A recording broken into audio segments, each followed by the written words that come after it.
Now I would request Dr. B.M. Rudramuni sir to deliver a few words for the audience.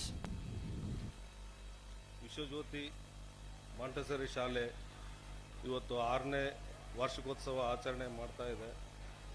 ಅದಕ್ಕೆ ಬಹಳ ಹೆಮ್ಮೆಯಿಂದ ನಾನು ಅವರಿಗೆ ಒಂದು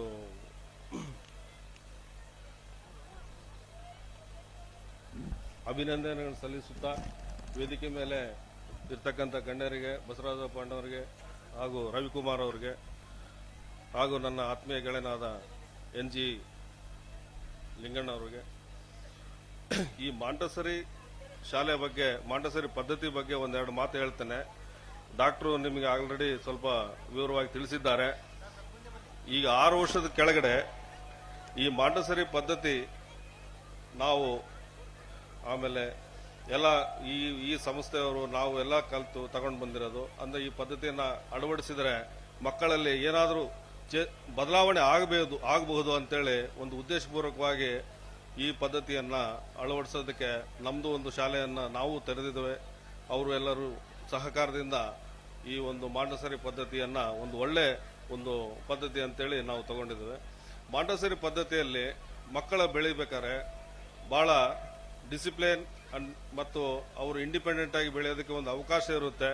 ಇದರಲ್ಲಿ ಉಪಯೋಗಿಸ್ತಕ್ಕಂಥ ಪ್ರತಿಯೊಂದು ಎಕ್ವಿಪ್ಮೆಂಟ್ಸ್, ಪ್ರತಿಯೊಂದು ಒಂದು ಮಾದರಿಯ ವಸ್ತುಗಳು ಅದರಲ್ಲಿ ಬಹಳಷ್ಟು ಸೈಂಟಿಫಿಕ್ ರೀಸನ್ಸ್ ಇರ್ತವೆ. ಸೈಂಟಿಫಿಕ್ ಆಗಿ ಅದನ್ನು ಬಳಕೆ ಮಾಡಲಾಗುತ್ತೆ.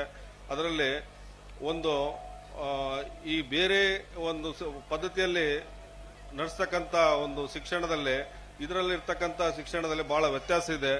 ಮಾಂಟೆಸರಿ ಪದ್ಧತಿಯನ್ನ ಅದರಲ್ಲಿರ್ತಕ್ಕಂಥ ವೈಜ್ಞಾನಿಕ ಹಿನ್ನೆಲೆಯಲ್ಲಿ ಟಚ್ ಅಂಡ್ ಫೀಲ್ ಅಂತೇಳಿ, ಆಕ್ಚುಲಿ ಅದು ಮುಟ್ಟಿದ್ರೆ ನಮಗೆ ನಮ್ಮ ಎನರ್ಜಿ ಪಾಸ್ ಆಗಿ ಬ್ರೈನ್ ಸೆಲ್ಸ್ ಮಲ್ಟಿಪ್ಲಿಕೇಶನ್ ಸ್ಟಾರ್ಟ್ ಆಗುತ್ತೆ. ಆಕ್ಚುಲಿ ಮಕ್ಕಳಲ್ಲಿ ಬ್ರೈನ್ ಸೆಲ್ಸ್ ಇಂಪ್ರೂವ್ ಆಗಬೇಕಂದ್ರೆ 10 ವರ್ಷದವರೆಗೆ ಅದಕ್ಕೆ ಅವಕಾಶ ಇರುತ್ತೆ ಅಂತ ನಾನು ಕೇಳಿದ್ದೇನೆ. 10 ವರ್ಷದ ಒಳಗಡೆ ನೀವು ಯಾವುದೇ ಮಕ್ಕಳಲ್ಲಿ ಈ ಬ್ರೈನ್ ಸೆಲ್ಸ್ ನ ಇಂಪ್ರೂವ್ ಮಾಡೋಂತ ಒಂದು ಪದ್ಧತಿ ಇದೆ ಅಂತಂದ್ರೆ ಈ ಮಾಂಟೆಸರಿ ಪದ್ಧತಿ. ಮಾಂಟೆಸರಿ ಪದ್ಧತಿಯಲ್ಲಿ ಹಲವಾರು ವಸ್ತುಗಳು, ಹಲವಾರು ಎಕ್ವಿಪ್ಮೆಂಟ್ಸ್ ಇದಾವೆ, ಸೈಂಟಿಫಿಕ್ ಎಕ್ವಿಪ್ಮೆಂಟ್ಸ್.